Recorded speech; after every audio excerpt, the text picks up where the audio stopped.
ነገር ሊቀየር ጫፍ ደርሷል። ብዙ የተለፋበት ጦር የሌሎች ሲሳይ ወደ መሆኑ እየተቃረበ ነው። ሰሞኑን የተካሄደው ለአስጨራሽ ውጊያ የኃይል ሚዛኑን የሚያስቀይር ወደ መሆኑ ሊሸጋገር ነው። በብርቱ ሲዘጋጅ የከረመው ሱዳን ላይ ከተመው የህወሓት አርሚ 7 ጦር ለወልቃይት ሲታሰብ ለሱዳን ጦር መሰለፍ ግድ ሊለው ነው። ከባድ አጣብቂኝ ተፈጥሯል። በጀነራል መሐመድ ሐምዳን ዳጋሎ የሚመራው የሱዳን ኃይል በሌላ አቅጣጫ የተሰለፈውንና በጀነራል አብዱልፈታህ አልቡርሃን የሚመራውን የሱዳን ጦር ክፉኛ አድቅቆታል። ኤልፋሸር በተባለ ቦታ በተካሄደ ውጊያ ከባድ ሽንፈት የገጠመው የሱዳን ጦር አሁን የህወሓትን የሱዳን ጦር መጠቀም ግድ ሊለው ነው። የነደብረ ጽዮን አጣብቂኝም ያለው እዚሁ ላይ ነው። ህወሓትና የህወሓት ጀነራሎች አይናቸውን የጣሉበት አርሚ 7 የተባለው ሱዳን ላይ ከተመው ጦር በሱዳን ጀነራሎችም አይን እየተጣለበት ነው። ለወልቃይት የታሰበው አርሚ 7 ለሱዳን የእርስ በርስ ጦርነት ሲሳይ ሊሆን የሚችልበት እድል እየሰፋ ነው።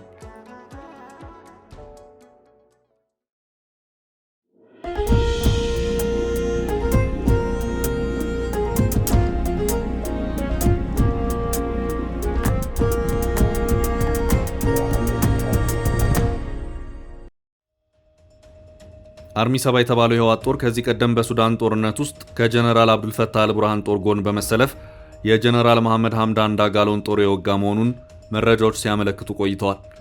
በተለይ ደግሞ ጀነራል ዳጋሎ ካርቱምን መቆጣጠራቸውን ተከትሎ የውጊያ አድማሳቸውን በማስፋት ከዚያ በኋላም ሱዳን ኢትዮጵያንም ሆነ ኤርትራን ወደምታዋስንበት ሰሜን ምስራቅ አቅጣጫ እንደዚሁም ወደ ሰሜን ፖርት ሱዳን መስመር የማምራት እቅድ ነበራቸው። በዚህ ወቅት የአልቡርሃን ጦር ያለ የሌላ ኃይሉን ተጠቅሞ ዳጋሎ ወደ ሰሜን እንደዚሁም ወደ ሰሜን ምስራቅ መስፋፋትን እንዲያደርጉ ብርቱ መከላከልን ያደረገ መሆኑ የሚታወስ ነው። በዚህ ወቅትም ይሄው የህወሓት አርሚ 7 የተባለው ጦር ከአልቡርሃን ጦር ጎን በመሰለፍ የዳጋሎን ጦር እንደተከላከለም ከዚያው ከሱዳን የወጡት መረጃዎች ሲያመለክቱም ነበር። የጀነራል መሐመድ ሐምዳን ዳጋሎ ጦር እንዳሰበው ወደ ሰሜንና ሰሜን ምስራቅ የሱዳን ግዛቶች አቅጣጫ መግፋት አልቻለም። ከሀገሪቱ ጦር ብርቱ መከላከል ገጠመው። በዚህም ወቅት ከተወሰኑ የኃይል እንቅስቃሴዎች ውጪ ባለበት መርጋቱን የመረጠው የዳጋሎ ጦር በዚህ ሂደት ውስጥ እንዳለ ግን በጀነራል አብዱልፈታህ አልቡርሃን የሚመራው የሀገሪቱ ጦር መጠነ ሰፊ ማጥቃትን በማካሄድ ካርቱምን ጭምር ለመቆጣጠር ሰፊ ዝግጅትን ያደርግ ነበር። ወጣቶች የሀገሪቱን ጦር እንዲቀላቀሉም ጥሪ ይቀርብላቸውም የነበረ ሲሆን ይኸው አርሚ 7 የተባለውም የህወሓት ጦር ካርቱምን ጭምር በመቆጣጠር በነበረው ማጥቃት አብሮ እንዲሳተፍም የተካተተ መሆኑን በዳጋሎ በኩል የተሰሙት ቅሬታዎች ሲገልጹ ቆይተዋል። እንደተባለውም ጦርነቱ በተጀመረበት ወቅት የሱዳን ጦር በዳጋሎ ጦር ላይ የበላይነትን እየወሰደ ወደ ካርቱም መቅረብ ጀመረ። ካርቱምንም ተቆጣጠረ። በዚህ ውጊያ ውስጥ አርሚ 7 የተባለው የህወሓት ጦር ተሳትፏል የሚሉ መረጃዎች ሲወጡም ቆይተዋል። በዚሁ ካርቱምን ታሳቢና ታላሚ ባደረገው መጠነ ሰፊ የጀነራል አልቡርሃን ማጥቃት ወቅት ከፍተኛ የሆነ ሰብአዊ ጉዳት እንዳጋጠመ መረጃዎች ያመለክታሉ። አርሚ 7 የተባለውም የህወሓት ጦር በዚሁ ጦርነት ውስጥ ከተሳተፈ የዚህ ኃይል የእልቂቱን መጠን በዚያው መጠን መሆኑንም ብዙም መገመት አያስቸግርም። የጀነራል መሐመድ ሐምዳን ዳጋሎ ጦር የትግራይ ታጣቂዎች ከአልቡርሃን ጦር በመሆን ወጉኝ በማለትም የማረካቸውን የህወሓት ታጣቂዎች በምስል ጭምር ያሳየበት ሁኔታ ታይቷል። ሁለቱም የሱዳን ተፋላሚዎች የውጭ ጦር አሰልፎና በውጭ የጦር መሳሪያ ድጋፍ ሳይቀር ወጋኝ በማለት እርስ በርሳቸው አንዱ ሌላውን ሲከስ ይታያል። ዳጋሎ ባላንጣቸው ጀነራል አልቡርሃን የህወሓትን ታጣቂዎች አሰልፎ ወጋኝ፣ የግብፅን አየር ኃይል ጭምር እየተጠቀመ ነው በማለት ክሳቸውን ያሰማሉ። በሌላ አቅጣጫ ደግሞ አልቡርሃን ጀነራል ዳጋሎ የተባበሩት አረብ ኤምሬትስ ዩኤኢን ድሮን በገፍ የሚቀርብለትን ጦር መሳሪያ በመጠቀም እንደዚሁም በዩኤኢ ረብጣ ዶላር የሚገዙ ቅጥረኛ ወታደሮችን ሳይቀር ተጠቅሞ እየወጋን የሚል ክስን ሲያሰሙ ይታያል። ጀነራል አልቡርሃን ከዚሁ ጋር በተያያዘም ከዩኤኢ ብዙ የተዳረሱ መሆኑ የሚታወስ ነው። ጉዳዩ እስከ ተባበሩት መንግስታት የጸጥታው ምክር ቤትም ድረስ ደርሶ ነበር። አልቡርሃን ዩኤኢ በሀገሬ ውስጥ ጉዳይ ጣልቃ እየገባች ነው በማለትም እስከ ዓለም አቀፉ የግልግል ዳኝነት እስከ ማምራትም ድረስ የዘለቀ ሙከራዎችን አድርገውም የነበረ መሆኑ ጭምር እንደዚሁ የሚታወስ ነው። ነገር ግን ጀነራሉ ዩኤኢ የሚጋፏት ባላጋራ አልሆነችም። በሁሉም ዓለም አቀፍ መድረኮች አልቡርሃን ዩኤኢን ለመሞገት ያደረጓቸው ጥረቶች በሙሉ ውጤትን ያገኘበት ሁኔታ አልታየም። ያም ሆኖ በዩኤኢ ላይ የሚሰማው የአልቡርሃን ክስ ዛሬም ድረስ እንደቀጠለ ነው። ዩኤኢ የኮሎምቢያ ቅጥረኛ ወታደሮችን ለዳጋሎ ጦር አቅርባ እያስወጋችን ነው፣ የድሮን ኦፕሬተሮችን በመቅጠር እያስደበደበችን ነው የሚለው የአልቡርሃን ክስ እስከ ቅርብ ጊዜም ድረስ ከፍ ብሎ እየተሰማ ያለ ድምፅ ነው። አሁን ባለው ሁኔታ ከሰሞኑ እየተሰሙ ያሉት የሱዳን ፍልሚያ ወደ ውጊያ ዜናዎች ደግሞ ራሴን ለወልቃይቱ ጦርነት እያዘጋጀው ነው ለሚለው አርሚ 7 የመርዶ ያህል የሚቆጠር ሆኗል። የጀነራል መሐመድ ሐምዳን ዳጋሎ ጦር በአልቡርሃን ጦር ላይ ከባድ ምትን አድርሰዋል። ጀነራል አብዱልፈታህ አልቡርሃን ክፉኛ ደንግጠዋል። ውጊያው ለተከታታይ ቀናት የተካሄደው ኤልፋሸር በተባለች የትንቅንቅ ግዛት ነው። ኤልፋሸር በዳርፉር ከሚገኙት ወሳኝ ስትራቴጂካዊ ጠቀሜታ ካላቸው የሱዳን ከተሞች መካከል አንዷ ናት። የሱዳን ጦር ይችን ከተማ ተቆጣጥሮ ቢቆይም የዳጋሎ ጦር የመገናኛ መስመሮችን ቆራርጦ በመዝጋት ጦሩን መፈናፈኛ አሳጥቶት ቆይቷል። ከውጭ ያለ ኃይልም ለዚህ ጦር ድጋፍ እንዳይሰጥ ጭምር ፈጥኖ ደራሹ ጦር ከባድ መከላከልም ሲያደርግ የቆየ መሆኑን ዘገባዎች ያመለክታሉ። ከበባው የበዛበት ጥቃቱም ያየለበት የሱዳን መደበኛ ጦር በመጨረሻ በተከፈተበት ማጥቃት እጅ መስጠት ግድ ብሎታል። እናም የዳጋሎ ጦር አባላት 6ኛ ክፍለ ጦር የተባለውን ዋና ማዘዣ ጣቢያ የተቆጣጠሩ መሆናቸውን ትላንት ገልጸዋል። ይህንን እውነታንም ከምንጮች አረጋግጫለሁ ሲል ሱዳን ትሪቢዩን ባሰራጨው ዘገባ አመላክቷል። በዚህ ድል ጀነራል ዳጋሎ በደስታ ሲፈነድቁ፣ ጀነራል አብዱልፈታህ አልቡርሃን በአንጻሩ አንገት መድፋት ሆኖባቸዋል። በዚህ ዙሪያ ጀነራል አልቡርሃንና መንግስታቸው ምንም ማለትን መርጦ አልታየም። ከዚህ ባለፈ ግን የአልቡርሃን ጦር እየተሸነፈ የሚሄድ ከሆነ ለወልቃይት እየተዘጋጀው ነው የሚለው የህወሓት አርሚ 7 ሳይወድ በግዱ ከአልቡርሃን ጦር ጎን መሰለፍ ግድ ይለዋል።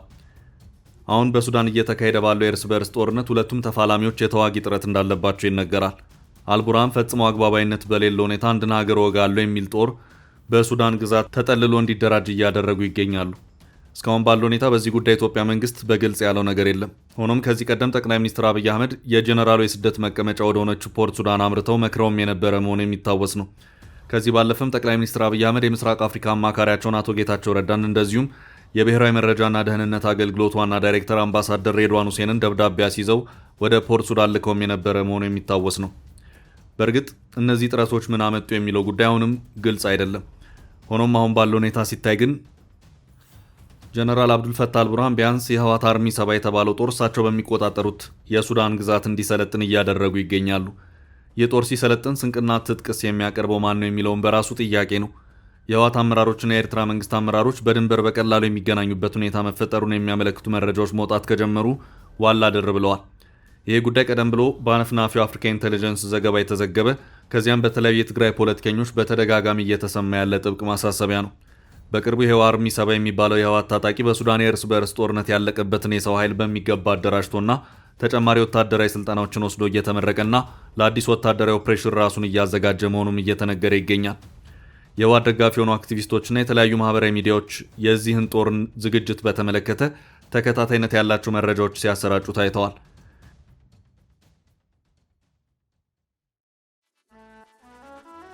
ጀነራል አብዱልፈታህ አልቡርሃን መንግስቴን ከመጨረሻው ውድቀት በመታደጉ ረገድ በተለይ ደግሞ በካርቱም ውጊያ የእነዚሁ ታጣቂዎች ውለታ አለብኝ ባይ ናቸው።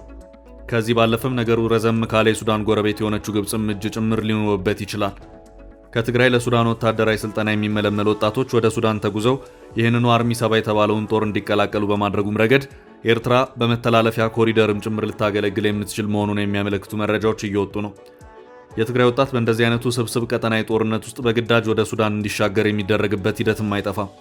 በኢትዮ ኤርትራ ድንበር በህገ ወጥ የሰዎች ዝውውርና እስከ ወርቅ ማዕድን በደረሰ ህገ ወጥ የኮንትሮባንድ ንግድ የኤርትራ መንግስትም ህወሓትም ስማቸው ሲነሳ ቆይቷል።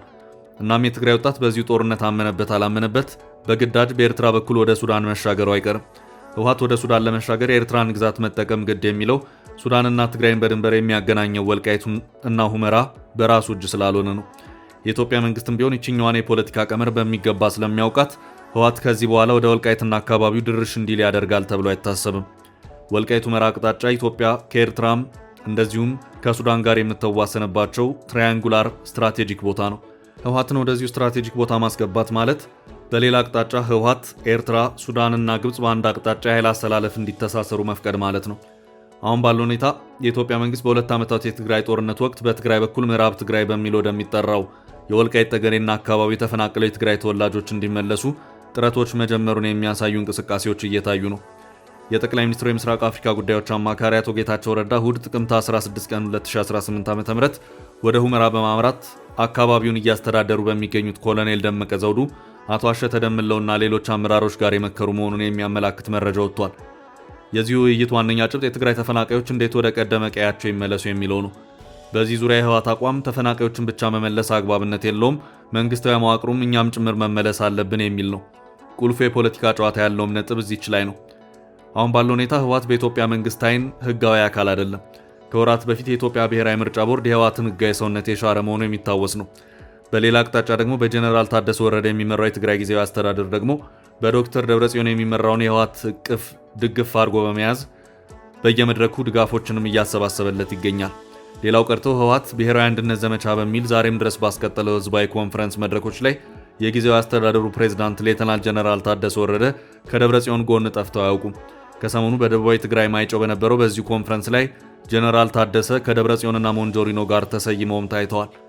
ጀነራል ታደሰ ከዚህ ባለፈም በእነዚሁ መድረኮች ላይ አጥብቀው ለህወሓት ጥብቅና ሲቆሙ ሲከላከሉም ጭምር ታይተዋል። አሁን ባለው ሁኔታ ባጭሩ በደብረጽዮን የሚመራው ህወሓትና በሌተናል ጀነራል ታደሰ ወረደ የሚመራው የትግራይ ጊዜያዊ አስተዳደር እጅና ጓንት ናቸው ብሎ መናገር ይቻላል። እናም ህወሓት ለምን ተፈናቃዮች ብቻ የትግራይ መንግስታዊ መዋቅርም ጭምር ወደ ወልቃይትና አካባቢ መመለስ አለበት ሲል፣ በሌላ አነጋገር እኔንም ጭምር መልሱኝ የሚል መሆኑን የኢትዮጵያ መንግስት በሚገባ የተረዳው ነው ይታያል።